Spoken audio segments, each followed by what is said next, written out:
Today's video is a very important video, and I strongly believe that if you are using a lightening product, this is one video that you are going to find very helpful. These pictures that you can see on the screen are pictures of the things that can happen to you if you lighten your skin the wrong way.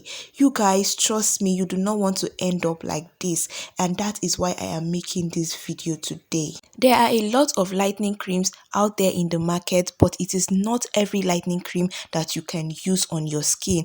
Some of these creams in the market, if you use them, they are going to leave your skin looking like these pictures I just showed you earlier. They are going to damage your skin beyond repairs. So in today's video, I'm going to be sharing with you some simple tips that you can use to determine if a lightening cream is safe and if a lightening cream is good to be used on your skin. It's not every cream that you see that you buy. It's not every lightening cream that you should use, because many of them can cause you reactions. And today I'll be sharing with you 4 simple tips that you can use to know if a lightening cream is safe and if you can use it on your skin. So without further ado, let us dive right into the video. Very first thing to look out for if you want to check whether the lotion you are using has harmful bleaching ingredients in it is the color of that lotion. Okay, the color of the lotion goes a long way in telling you whether that lotion has a harmful bleaching product in it or not. Now, when you are using a body lotion and that lotion suddenly turns brown, when you bought the lotion it was white in the bottle, but after some time, like a few weeks or after 1 month, that lotion suddenly became brown inside even when you did not add anything to the lotion.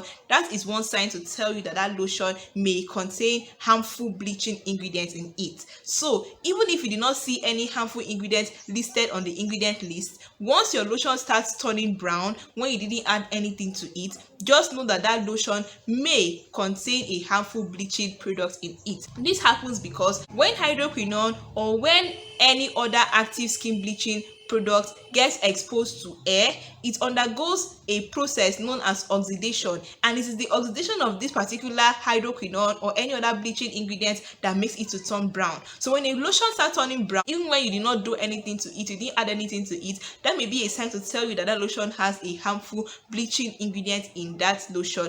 There is no natural lotion that will just suddenly turn brown on its own. It has to be caused by an active ingredient. Because of an active ingredient found in that lotion, that is why it suddenly turned brown. And it is in your best interest to stop using that particular body lotion, because you may be endangering your skin. The second thing you can use to determine whether a lotion has harsh bleaching ingredients in it is the smell of that lotion. You guys, the smell of a lotion goes a long way in telling you whether or not that lotion has a harsh bleaching product in it. Now, when you perceive a lotion, like if you go to the market to buy a lotion and you check the ingredient list, you don't see any bleaching ingredient written on it, and you want to just be sure if that lotion has a bleaching ingredient on it, open it and perceive the smell. If you perceive a smell that smells like onions, like it has one kind of onion smell that is just so much chemical, like it smells so much like a chemical, and that chemical smell is like having like a kind of like onion smell underneath it, that is a way to tell you that that lotion may contain either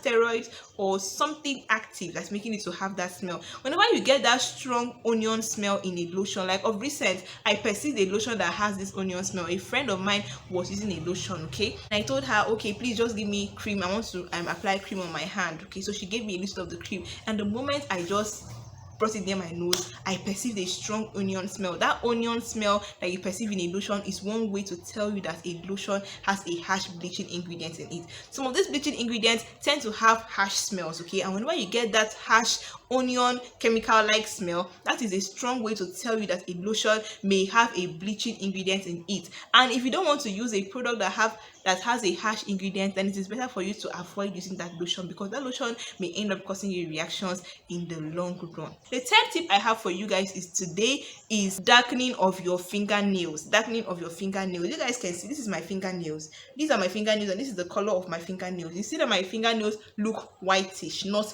brownish, right? Whitish in color. There are some people that have natural brownish fingernails. That one is aside. Now, if you have whitish fingernails and when you begin using a particular skincare product, especially a lotion, you notice that your nails start getting darker than they originally were. They start turning brown, a little bit browner than they are. That is one sign to tell you that that lotion may have a harsh bleaching product in it. And the bleaching ingredient that mostly causes this browning of the nails is steroids. When a lotion has steroids in it, when you begin to use that lotion for a long period of time, you start to notice that your nails start to get brown. So if you're using a lotion and you're wondering, why are my nails getting brown? It may be that lotion that you're using that is making your nails to get brown. So if you begin to notice that your nails have started getting brown, even when you're not using anything else, then your lotion may be one of the reasons why your nails are getting brown. And if I were you, if I'm to advise you, please stop using that lotion, because that lotion may end up causing you worse reaction than it's already causing. Your nails should not get brown on their own without any reason. There has to be a reason why your nails are getting brown. And if you cannot find any other reason why your nails are getting brown, then it most likely is the lotion you're using that is causing your nails to get brown. I hope you guys are following, okay? If you're following me up to this point, please like this video, okay? And subscribe to my channel, okay? Subscribe, please.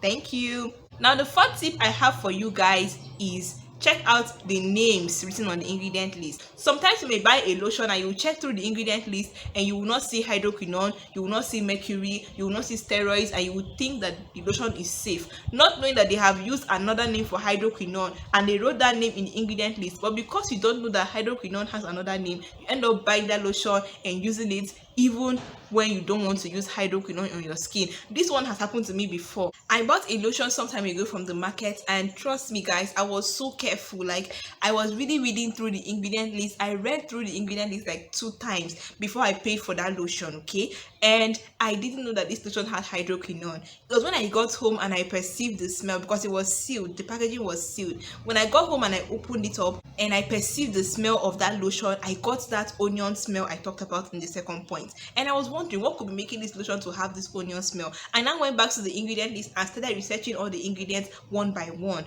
And lo and behold, these people wrote 1,4-benzene-diol on the ingredient list. That time I did not know that 1,4-benzene-diol is another name for hydroquinone. That was how I ended up buying a lotion that had hydroquinone, and I ended up not using that lotion because I was so scared and I didn't want to use it. So you guys, don't fall victim, don't be like me. Make sure that you know the names, the other names of this hydroquinone, other names for mercury, other names for steroid, so that when you see any of them, because these manufacturers can decide to use 1,4-benzene-diol instead of hydroquinone, and if you don't know that this is another name for hydroquinone, you will buy the product thinking that it doesn't contain hydroquinone, whereas it contains, okay? And I'm going to be giving you guys the other names for hydroquinone as well as the other names for mercury, so take note of this.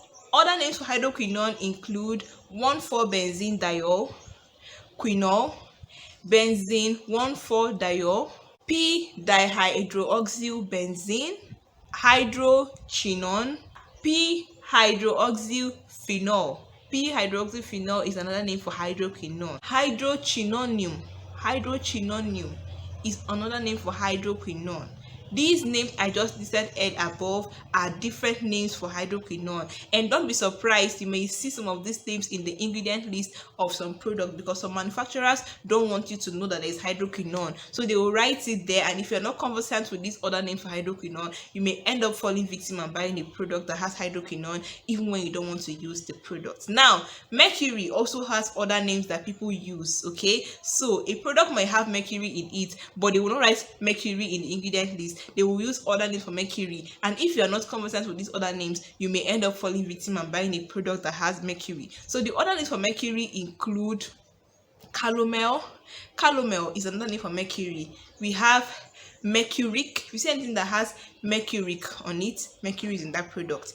If you see mercurous, mercurous is another way of saying mercury. If you see mercurial, mercurial, the spelling is here, it's another name for saying mercury. If you see mercury oxide, it's another name for writing mercury. So any of these names you see, just know that that product has mercury in it, and run for your dear life away from that product. Also, if you see a product and on the instructions they advise you to keep the product away from metal, iron, that means that product may have mercury, because mercury reacts with metal. When a product tells you to avoid contact with metal after applying the product, that product may most likely contain mercury, because mercury reacts with metal, and because of that it is advised for you to avoid bringing mercury in contact with metal. That is another way to know if a product has mercury in it. So you guys, this brings us to the end of this video, and I really hope that somebody here has found this video helpful in one way or the other. Please don't forget to like this video if you found it helpful in any way, okay? And also subscribe to my channel, and I'll see you all in my next video. Bye.